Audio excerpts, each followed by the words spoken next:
Hello friend, आज हम पर्यावरण से रिलेटेड टॉपिक 9 पढ़ेंगे जो यूपी टेट के एग्ज़ाम में सबसे ज़्यादा पूछा जाता और अदर कंपटीशन के लिए भी कंपलसरी है।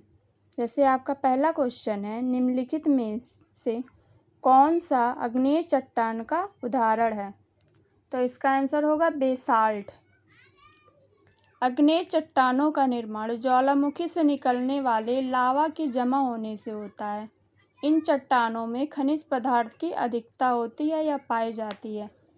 इस चट्टान के उदाहरण जैसे ग्रेनाइट, बेसाल्ट, पेग्मेटाइट आदि। उसके बाद दूसरा क्वेश्चन है, पृथ्वी के वातावरण की किस सतह में ओजोन परत पाई जाती है? तो इसका आंसर है स्ट्रेटोस्फीयर। ओजोन परत का विस्तार स्ट्रेटोस्फीयर या समताप मंडल में पाया जाता है। ओजोन परत समताप मंडल के निचले हिस्से से होता है तथा यह परत सूर्य से आने वाली पराबैंगनी किरणों को रोकता है। उसके बाद तीसरा क्वेश्चन है, सिख धर्म के संस्थापक निम्न में से कौन है? तो इसका आंसर होगा गुरु नानक देव। सिख धर्म की स्थापना गुरु नानक देव ने की थी। गुरु नानक देव का जन्म पंजाब के तलवंडी नामक स्थान पर सन 1969 ईस्वी में हुआ था। इसके बाद चौथा क्वेश्चन है, भूकंप की तीव्रता नापने का यंत्र है? इसका आंसर होगा सिस्मोग्राफ। भूकंप की तीव्रता नापने के लिए सिस्मोग्राफ नामक यंत्र का प्रयोग किया जाता है। सिस्मोग्राफ यंत्र में रेक्टर पैमाना लगा रहता है। इसके बाद पांचवा क्वेश्चन है, दक्षिणी गोलार्ध का सबसे लंबा दिन किस दिन होता है? तो इसका आंसर होगा 22 दिसंबर। 22 दिसंबर को दक्षिणी गोलार्ध में सबसे लंबा दिन होता है क्योंकि इस तिथि का सूर्य का प्रकाश मकर रेखा पर लंबवत पड़ता है। यह घटना मकर संक्रांति कहलाती है। इसके बाद है छठा क्वेश्चन, सत्यार्थ प्रकाश के लेखक का नाम है? इसका आंसर होगा स्वामी दयानंद सरस्वती। सत्यार्थ प्रकाश के लेखक स्वामी दयानंद सरस्वती थे। स्वामी दयानंद सरस्वती ने सन 1875 ईस्वी को मुंबई में आर्य समाज की स्थापना की थी तथा इनका प्रसिद्ध वाक्य था, वेदों की ओर लौटो। इसके बाद सातवां क्वेश्चन है, बिहू भारत के किस राज्य का लोक नृत्य है? इसका आंसर होगा असम। बिहू भारत के असम राज्य का लोक नृत्य है। इसके बाद आठवां क्वेश्चन है, खाग श्रृंखला के परस्पर समूह को कहा जाता है? तो इसका आंसर होगा खाग जाल। खाग श्रृंखला के परस्पर समूह को खाग जाल कहा जाता है। इस श्रृंखला में कारक एक सीधी कड़ी के रूप में नहीं जुड़े होते हैं बल्कि सभी एक दूसरे से परस्पर संबंधित होते हैं। उसके बाद आपका 9वां क्वेश्चन है, निम्नलिखित भारतीय राज्यों में से किस राज्य की कोई समुद्री सीमा नहीं है? तो इसका आंसर होगा राजस्थान। राजस्थान एक स्थलबद्ध राज्य है। इस राज्य की सीमा समुद्र से नहीं मिलती है। गुजरात, गोवा तथा महाराष्ट्र के पश्चिमी समुद्र तट पर स्थित प्रमुख बंदरगाह राज्य हैं। इसके बाद 10वां क्वेश्चन है, वायरस संक्रमण से होने वाला रोग है? तो इसका आंसर होगा जुकाम।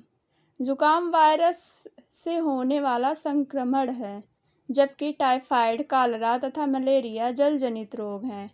जुकाम ऊपरी श्वसन तंत्र का आसानी से फैलने वाला संक्रामक रोग है।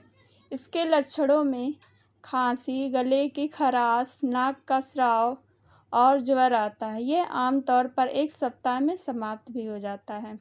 इसका मुख्य विषाणु राइनो वायरस है। इसके बाद आपका 11वां क्वेश्चन, भारत में कृषि को प्रभावित करने वाला मौसम का सबसे महत्वपूर्ण तत्व है?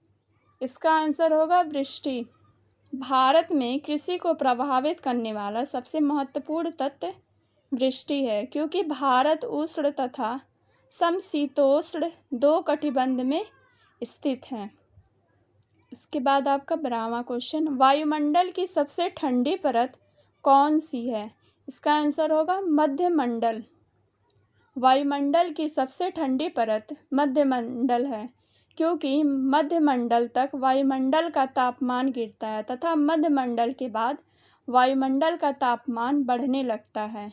मध्यमंडल के मध्य सीमा पर तापमान गिरकर 80 डिग्री सेल्सियस तक पहुंच जाता है।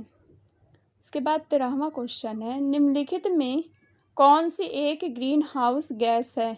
इसका आंसर होगा मीथेन। ग्रीन हाउस गैस वे गैसें हैं जो पृथ्वी के तापमान को बढ़ाने में सहायक होती है। प्रमुख ग्रीन हाउस गैस जैसे मीथेन का फार्मूला होता है CH4, कार्बन डाइऑक्साइड का फार्मूला CO2, नाइट्रस ऑक्साइड का फार्मूला N2O तथा क्लोरोफ्लोरोकार्बन का फार्मूला CFC आदि हैं। इसके बाद आपका 14वां क्वेश्चन है, भारत में प्रोजेक्ट टाइगर की शुरुआत हुई? तो इसका आंसर होगा 1973। बाघों की घटती जनसंख्या को रोकने तथा बाघों के संरक्षण के लिए भारत सरकार द्वारा 1 अप्रैल सन 1973 को प्रोजेक्ट टाइगर की शुरुआत की गई। इस प्रोजेक्ट की शुरुआत Jim Corbett national park Uttarakhand से की गई थी। इसके बाद अगला क्वेश्चन है 15वां, पृथ्वी तल पर उस काल्पनिक रेखा को क्या कहते हैं जो 180 डिग्री मेरिडियन या मोत्तर पर खींची है? इसका आंसर होगा अंतर्राष्ट्रीय तिथि रेखा। पृथ्वी तल पर 180 डिग्री मेरिडियन या मोत्तर रेखा जो काल्पनिक रेखा है उसे अंतर्राष्ट्रीय तिथि रेखा कहते हैं। इस रेखा से पृथ्वी को पूर्वी एवं पश्चिमी देशांतर क्षेत्र में बांटा गया है।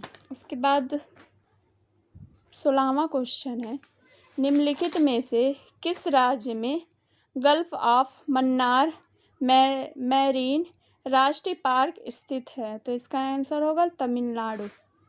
गल्फ ऑफ मन्नार या मन्नार की खाड़ी में स्थित राष्ट्रीय पार्क भारत के तमिलनाडु राज्य में स्थित है।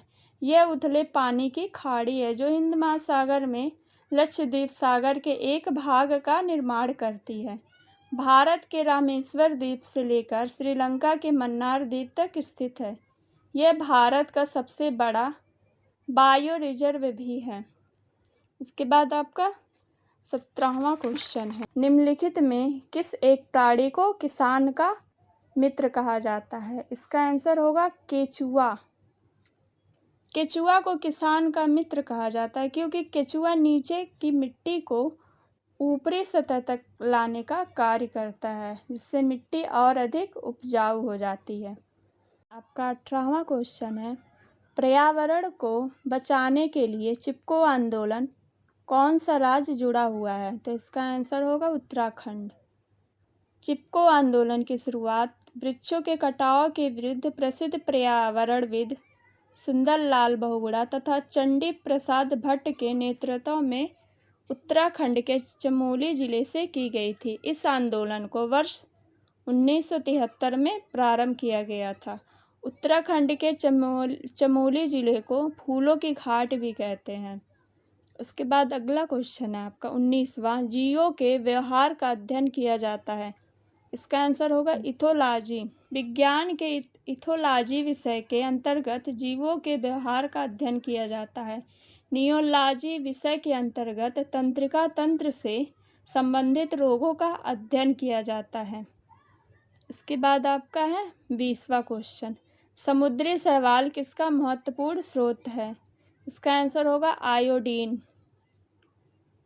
समुद्री शैवाल आयोडीन के प्रमुख स्रोत माने जाते हैं। इसकी कमी से ग्वायटर या इसे घेंघा रोग कहा जाता है, जिसमें थायराइड ग्रंथि में सूजन आ जाती है। समुद्री शैवालों में आयोडीन की प्रचुरता वाले शैवाल लैमिनेरिया या सिवार है। यह व्यापक रूप से चिकित्सा में प्रयोग किया जाता है। इसके बाद आपका है 21वां क्वेश्चन, सैक लाइकन है। इसका आंसर होगा सहजीवी। ऐसे जंतु ऐसे जंतु पौधे साथ रहकर एक दूसरे को लाभ पहुंचाते हैं, वे सहजीवी कहे जाते हैं। राइबोसोम प्रमुख सहजीवी है। लाइकेन निम्न श्रेणी की ऐसी छोटी वनस्पति का एक समूह है जो विभिन्न प्रकार के आधारों पर उगे पाए जाते हैं। इन आधारों में वृक्षों की पत्तियां, प्राचीन दीवारें, भूतल चट्टान और शिलाएं मुख्य हैं। शैवाल बहुरंगी होते हैं। लाइकेन दो वनस्पतियों का समूह है जिसमें एक शैवाल और एक कवक होता है जो सहचर्य पर आधारित है। उसके बाद 22वां क्वेश्चन है, सीएनजी का ईंधन के रूप में किसमें इस्तेमाल होता है? इसका आंसर होगा वाहनों एवं उद्योगों में।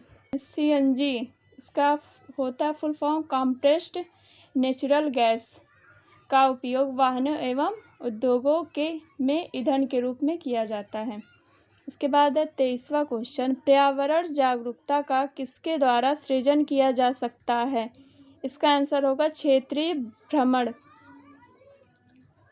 विद्यार्थियों में पर्यावरण जागरूकता का सृजन करने के लिए उनको क्षेत्रीय भ्रमण कराना चाहिए, जिसके तहत उनको वास्तविक पर्यावरण व मानव जीवन में उनकी उपयोगिता का ज्ञान होगा तथा पर्यावरण संरक्षण के लिए वे प्रोत्साहित होंगे।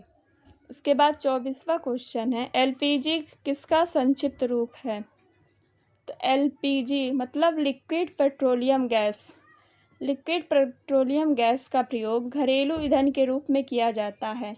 एलपीजी के मुख्य अवयव ब्यूटेन और प्रोपेन हैं। आजकल एलपीजी शीतलक के रूप में भी सीएफसी क्लोरोफ्लोरोकार्बन के स्थान पर क्रमशः अधिकाधिक प्रयुक्त होने लगी है। अगर आपको वीडियो पसंद आया हो तो लाइक, शेयर और सब्सक्राइब करना ना भूलें। Thank you.